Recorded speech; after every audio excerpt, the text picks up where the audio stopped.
शादी के 25 साल बाद भी मुझे क्यों बार बार एक ही बात बतानी पड़ती है लता? तुम्हें क्या है? तुम तो आराम से घर पर रहोगी, मुझे काम पर जाना पड़ता है। तुम हो कि हमेशा बेवकूफ़ों जैसी हरकत करती रहती हो। अगर तुम ये जानबूझकर करती हो तो याद रखना मुझसे बुरा कोई नहीं होगा। आज भी प्रशांत का पारा चढ़ा हुआ था। इन कूट शब्दों में अपना गुस्सा उतारते हुए, गीला तौलिया कुर्सी पर फेंकते हुए प्रशांत गुस्से से लता की तरफ देखने लगा। लता के लिए प्रशांत का ये बेवजह का गुस्सा कोई नई बात नहीं थी। वो महीने में 3-4 बार ऐसे ही लता पर बरस पड़ता था।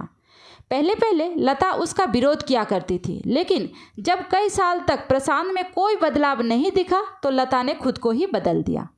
अब प्रशांत के कुछ भी कहने से लता को कोई फर्क नहीं पड़ता था। प्रशांत की हर बात वो चुपचाप सिर नीचे झुकाए सुन लेती थी।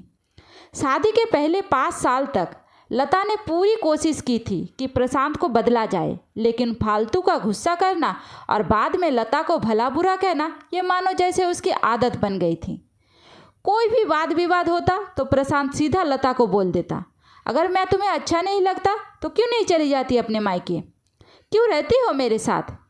क्योंकि उसे अपनी बेटी की फिक्र थी और वो जाती भी तो कहा, अपने बूढ़े हो चुके माँ बाप को इस उम्र में परेशान करना नहीं चाहती थी। समाज और लोग क्या कहेंगे ये भी तो उसे देखना था।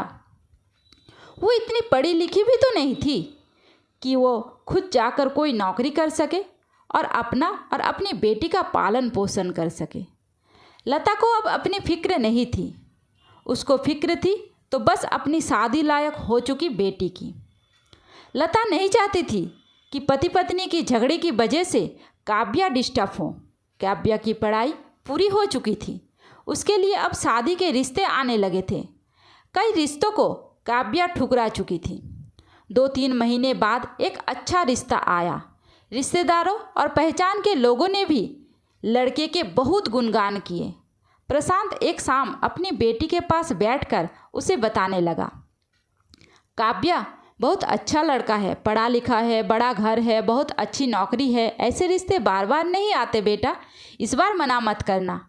काव्या अपने पिता से ज़्यादा बात नहीं करती थी। शायद डरती थी या शायद नफरत करती थी, लेकिन आज वो अपनी पूरी हिम्मत इकट्ठा कर बोली, मुझे अभी शादी नहीं करनी है पापा, मैं नौकरी करना चाहती हूँ, खुद अपने पैरों पर खड़ी होना चाहती हूँ।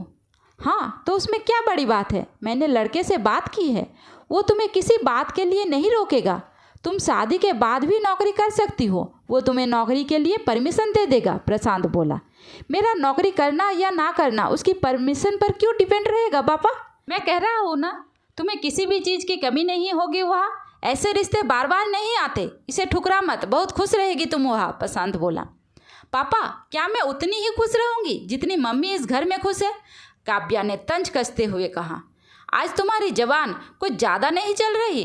प्रशांत गुस्से से आंखें बड़ी करते हुए बोला, पापा मुझे शादी ही नहीं करनी है, क्योंकि शादी के बाद अगर वो लड़का आपके जैसा निकला तो मैं क्या करूँगी?